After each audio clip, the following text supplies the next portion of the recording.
જો મિત્રો મંગલમની વોયલીનો છે. હવે જોવી કેવું રિઝલ્ટ આવે છે. કેમ કે આપણે આમ તો 15 દિવસ લેટ ગણાવી. નવેમ્બરના 1 નવેમ્બરથી 15 નવેમ્બર સુધી લગભગ વરિયાળીનું વાવેતર થઈ જતું હોય છે. પણ આપણે 12મા મહિનાની 1 તારીખથી જોઈએ છીએ. હવે જોઈએ કેવું વરિયાળીનું થાય છે. મિત્રો આપણે આવી ગયા છીએ આપણે વરિયાળી વાવી તે ખેતરે. વરિયાળી જુઓ સરસ રીતે ઉગી જાય છે. લગભગ 95% ઉગી જઈ હતી. 5% ખાલા બુરવા પડ્યા હતા. એટલે સારી જ ઉગી કહેવાય. કેમ કે બિયારણમાં 90 થી 95%નો જ રેશિયો હોય ઉગાવવાનો. એટલે જ ઉગતી હોય. આજ આપણે 1 ડિસેમ્બરે વાવી હતી. આજે 23 ડિસેમ્બર થઈ છે.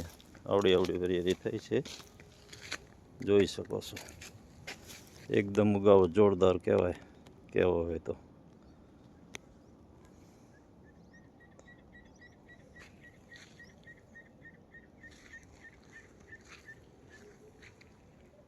જોઈ શકો છો.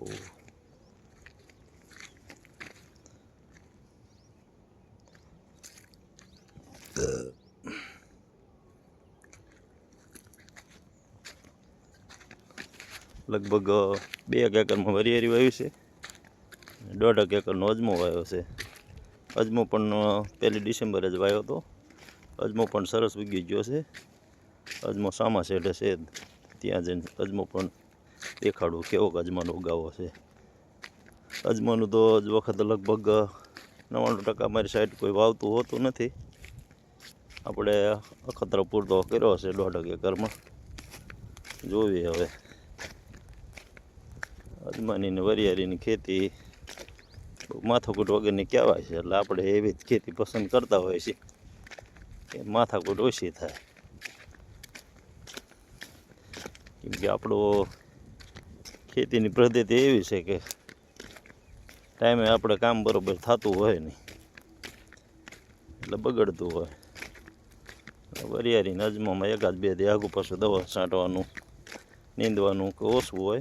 અત્યારે શિયાળામાં તો બાસા લઈને છાંટી દીધી હોય. એટલે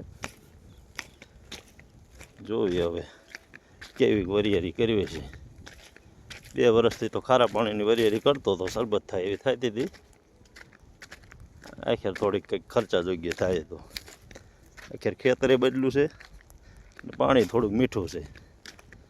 એટલે આજ વખત લગભગ ધ્યાન દેવી તો વાંધો ન આવવો જોઈએ. પછી બધું કુદરતી કહેવાય હવામાન ઉપર. કેમ કે ગયા વર્ષે હવામાન લગભગ વરિયાળીને અનુકૂળ આવ્યું નથી.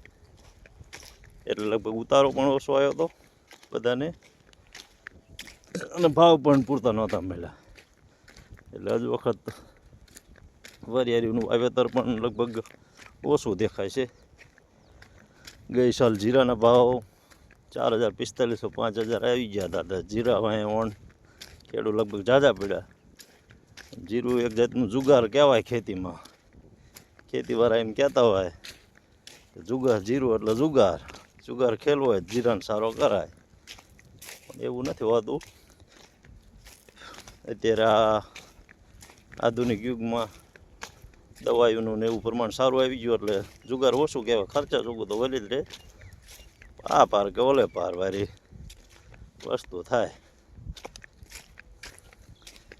આપણે એટલે જીરાનો સારો કરતા નથી કે આપણને જીરાનો અનુભવ ન હોય, અને એક તો કામ આપણું બરોબર ટાઈમે થતું ન હોય.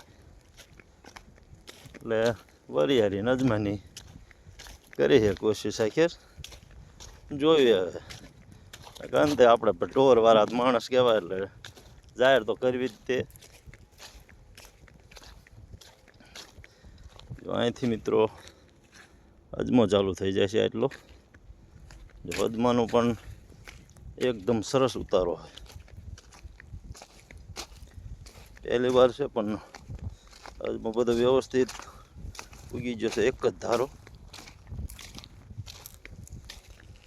અજમામાં કોઈ જાતની પુરવણી નથી પૂરી. મસ્ત રીતે ઉગી ગયો છે લાગટ. આવો અજમો છે. આજ 1 ડિસેમ્બરે અજમો પણ ચોપી દીધો હતો, જોઈ શકો છો અજમો. અજમો કેવો થાય એ પણ આપણને ખબર નહોતી, તેમ છતાં અજમો વાયો છે.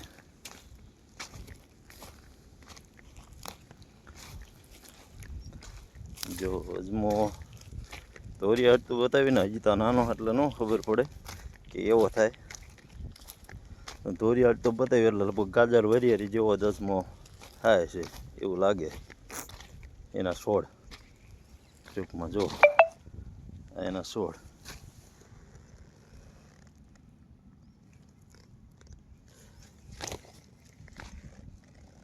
આ રીતનો છોડ થાય છે. મેં પહેલો જોયો અજમો કે રીતે થાય, એટલે અજમાનો છોડ એવી ખાસ ઓલી ન હોય કઈ રીતનું થાય. એમ છતાં બધા કે અજમો ઓછા પાણીએ થાય, ઓછી મહેનતે થાય. કરો એ તો અજમાને હાલો. આ 2 ચારા ચણા છે, ક્યારેક આંટો મારવા આવ્યા કોક 2 પોપટા છોડવા થઈ જાય તો ખાવી. ચણામાં પણ એવું જ છે.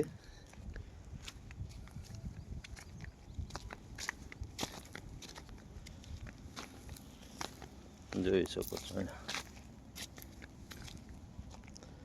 2-3 છોડવા ચણાના છે, 2-3 છોડવા સુંગેલા, 2-3 ચારા લાંબા.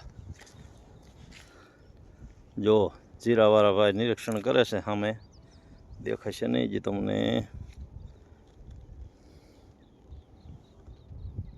નહીં દેખાય, થોડોક સેટો છે.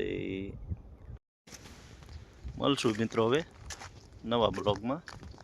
ત્યાં સુધી રામ રામ બધાને. ચેનલમાં નવા હોય તો સબસ્ક્રાઈબ કરી દેજો. હજી આપણે શરૂઆત જ કરી છે.